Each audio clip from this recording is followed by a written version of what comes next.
Mandisa couldn't breathe. Standing in the lobby of St. Catherine's Hospital, cradling her 3-day-old daughter against her chest, she watched a stranger mock her baby's skin. Right there, in front of everyone. The woman in the expensive red dress laughed louder. Her voice echoed off the marble floors like broken glass. I mean, look at that hair. It's like a little wool pad. How do you even comb it? Mandisa's arms tightened around baby Nandi. Her heart hammered so hard she thought it might crack her ribs. She'd been up for 36 hours straight. Her body still ached from delivery. Her husband Malik was parking the car. And this woman, this complete stranger, had walked right up to her and started pointing, laughing, like Nandi was some kind of joke. Other people in the lobby started staring. An older couple near the elevators, a security guard by the door, 2 nurses behind the reception desk, everyone watching, nobody saying a word. The woman leaned closer. Her perfume smelled like roses and money. I'm just saying what everyone's thinking, honey. Mixed bobbies are so complicated. My friend adopted one and the maintenance alone. She waved her hand like she was swatting a fly. It's a lifestyle commitment. Maintenance. She called Mandisa's daughter maintenance. Mandisa's throat closed up. Words died before they could form. She'd spent 9 months dreaming about this moment, bringing Nandi home, starting their family. And now this stranger was turning it into a nightmare. Behind the woman stood another figure, quiet, watching, a tall black woman in a cream-colored suit that probably cost more than Mandisa's car. Her expression was unreadable, but her eyes were burning. The woman in red kept going. She was on a roll now, feeding off the attention. I hope you got good insurance, sweetie. Those textured hair products aren't cheap. And the skin issues. Don't even get me started on ashy elbows. That's when the woman in the cream suit moved. She walked forward slowly, each step deliberate. When she reached them, she positioned herself directly between Mandisa and the woman in red. The air in the room changed, got heavier, electric. Excuse me, the woman in cream said. Her voice was soft, but something in it made everyone freeze. Did you just refer to this child as maintenance? The woman in red blinked, looked annoyed at being interrupted. I'm sorry, who are you? Answer my question first. The red dress woman laughed, uncomfortable now but trying to hide it. Look, I was just having a conversation. This is America, free speech. Free speech doesn't mean consequence-free speech. The woman in cream turned to Mandisa. Are you all right? Mandisa couldn't speak, could only shake her head. Tears were coming now and she hated it, hated feeling weak, hated that this stranger had made her feel ashamed of her own daughter. The woman in cream reached out, didn't touch, just held her hand near Mandisa's shoulder, a question. Mandisa nodded and the hand settled there, warm, steady. My name is Fatima Hunt, the woman said, turning back to red dress. You probably don't know who I am, that's fine, but you're going to want to listen very carefully to what I say next. The security guard had moved closer. The nurses were watching openly now. Even the elderly couple had stopped pretending not to stare. Fatima continued. 15 years ago, I gave birth to a son in a hospital not far from here. Beautiful boy, perfect in every way. And while I was in recovery, still bleeding, still exhausted, a nurse came into my room. White woman, about your age. She paused. She told me I should consider putting him up for adoption. Said mixed-race children have harder lives. Said I should think about what's best for the baby. Mandisa felt her breath catch. Fatima's voice hadn't changed, still soft, still controlled. But there was something underneath it now, something old and sharp. I was 23 years old, Fatima said.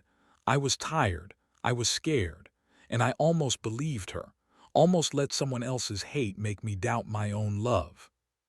The woman in red had gone pale. She took a step back. I didn't mean. You never do. Fatima's smile was cold. People like you never mean anything. You just say it. Put your poison in the air and walk away. Let other people breathe it in. Let it rot them from the inside. The lobby was completely silent now. Even the usual hospital sounds seemed to have stopped. No beeping machines, no rolling gurneys, just Fatima's voice filling every corner of the space. "But here's what you don't know," Fatima continued. "That son I almost gave away, he's 17 now, straight a student, plays piano, volunteers at a youth center in the Bronx. He's kind and smart and funny, and he loves with his whole heart." Her voice finally cracked, just a little. "He's the best thing that ever happened to me, and I almost lost him because someone who looked like you convinced me I wasn't enough." The woman in red opened her mouth, closed it, tried again. "I should go." "Not yet." Fatima's hand dropped from Mandisa's shoulder. She pulled out her phone. "Smile." "What? No, you can't." The camera clicked, once, twice. "Oh, but I can. See, I'm not just a mother. I'm also the CEO of Hunt Media Group. We own 17 television stations, 4 radio networks, and a very popular social media presence with about 8 million followers." Fatima showed her phone screen to the woman. "Want to see how fast your face can travel?" The woman in red went from pale to gray. "Please, I made a mistake." "No, you made a choice. There's a difference." Mandisa watched it all happen like she was behind glass, separate from it. The woman in red was begging now, actually begging, saying she had a family, a job, a reputation. Fatima didn't move. So does she. So does every mother you've ever done this to, every parent you've sneered at in a checkout line or a restaurant or a park. You think this was the first time. You think today you just suddenly became cruel. "I'm sorry, I'm so sorry." "Tell her, not me." The woman in red turned to Mandisa. Her eyes were wet. Her hands were shaking. "I'm sorry, I don't know what I was thinking. Your baby is beautiful. I'm so sorry." Mandisa looked down at Nandi, at her perfect brown face, her tiny fists, her mouth moving in sleep. When she looked back up, her voice was steady. "Get away from my daughter." The woman in red practically ran for the door. Fatima waited until she was gone before turning back to Mandisa. "I'm sorry you had to go through that." "You didn't have to do that," Mandisa whispered. "But thank you so much." "Yes, I did," Fatima smiled, real this time. "We protect each other, that's how we survive." Malik burst through the doors then, slightly out of breath. "Sorry, parking was a nightmare." He stopped when he saw Mandisa's face. "What happened? Baby, what's wrong?" Mandisa couldn't explain, didn't know where to start, but Fatima stepped in. "Your wife just handled something difficult with incredible grace," she said. "You should be very proud." Malik looked between them, confused but sensing he'd missed something important. "Always am." Fatima reached into her purse and pulled out a business card, handed it to Mandisa. "If you ever need anything, anything at all, you call me. I mean that." Mandisa took the card with shaking hands. "I don't know what to say." "Don't say anything, just love that baby, that's all that matters." Fatima leaned in, lowered her voice so only Mandisa could hear. "And between you and me, my son was born with a full head of beautiful kinky hair. I learned to cornrow on YouTube. Took me 6 months to get good at it. Now it's one of my favorite things. Those quiet mornings, just me and him, talking about everything and nothing while I braid. Don't let anyone steal that from you." Then she was gone, walking toward the elevator like she hadn't just turned Mandisa's entire day around. Like she hadn't just saved something precious that Mandisa didn't even know was in danger. Malik finally got Mandisa to tell him what happened. She watched his face go through a dozen emotions. Anger, hurt, pride, fear, all the things she'd felt too. "I should find that woman," he said. His jaw was tight. "No," Mandisa squeezed his hand. "It's done. Fatima took care of it." "Fatima." Mandisa showed him the business card, watched his eyes go wide when he read it. "Wait, the Fatima Hunt, the billionaire." Mandisa blinked. "Billionaire." Malaki pulled out his phone, started scrolling. "Baby, she's like one of the richest women in America, self-made. Started with a single radio station and built an empire. She's on Forbes, she's..." He stopped, scrolled more. Oh my God. What? He turned the phone around. On the screen was a photo. Fatima Hunt with her son. The article was from last month. The headline read, Media mogul Fatima Hunt announces $10 million fund for mixed-race adoptees and foster children. In the photo, Fatima's arm was wrapped around a tall, handsome teenager with the brightest smile Mandisa had ever seen. The caption underneath read, Hunt with her son at the charity announcement. The fund was inspired by her own experiences as a mother and her commitment to ensuring all children feel valued. Mandisa felt something break open in her chest. Fatima hadn't been lying, hadn't been exaggerating. She'd lived it, survived it, and then spent the rest of her life making sure other people wouldn't have to face it alone. They made it home an hour later. Mandisa fed Nandi, changed her, laid her in the crib they'd spent weeks picking out. Malaki made tea. They sat on the couch in silence, processing. I was so scared, Mandisa finally said. Not just of that woman, but of what she said, like maybe she was right. Maybe I'm not ready. Maybe I can't do this. Malik pulled her close. That's the poison Fatima talked about. You can't let it in. But what if? No, his voice was firm. Look at me, Mandisa. She did. You are an incredible mother.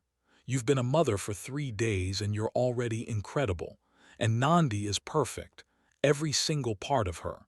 Anyone who can't see that has broken eyes. That's not your problem to fix. Mandisa leaned into him. Let herself cry properly now. Let it all out. The fear, the anger, the relief that Fatima had been there, that someone had stood up, that someone had cared. Her phone buzzed, a text from an unknown number. Thought you might want to see this. Below was a link. Mandisa clicked it. It was a video, posted to one of Hunt Media's social channels. The view count was already at 50,000 and climbing fast. The video showed the woman in red. Her face was blurred, but her red dress was unmistakable. The audio was crystal clear. I mean, look at that hair. It's like a little wool pad. The video cut. Text appeared on screen. This woman verbally attacked a 3-day-old infant and her mother in a hospital lobby today. She mocked the baby's appearance. She called raising a black child maintenance. This is racism. This is hate. And we won't stay silent. Another cut.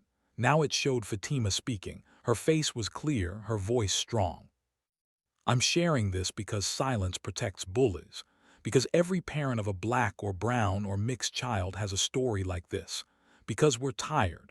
Because our children deserve better. Because love isn't conditional on skin tone or hair texture or who society decides is worthy.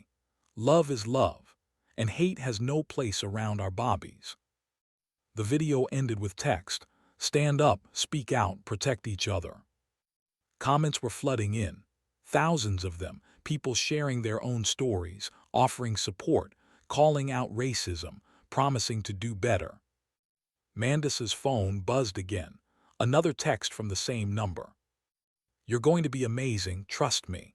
I've been watching mothers for 40 years and I can spot the good ones. You're one of the good ones. Stay strong, love hard, and remember you're not alone, Fatima. Mandisa showed Malik. They read it together. We should save this, he said quietly. Show it to Nandi someday. Let her know that even on her first week of life, somebody fought for her. Somebody saw her worth and protected it. Mandisa nodded, couldn't speak, just held the phone and let the tears come again.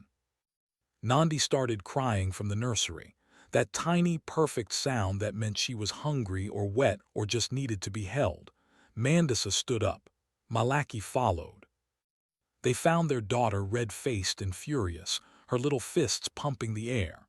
Mandisa picked her up, and immediately, like magic, Nandi settled, opened her dark eyes and stared right at her mother like she was the whole world. And standing there, with her husband's arm around her waist and her daughter in her arms, Mandisa felt something click into place, something true and unshakable. Let them stare, let them whisper, Let them bring their poison and their hate.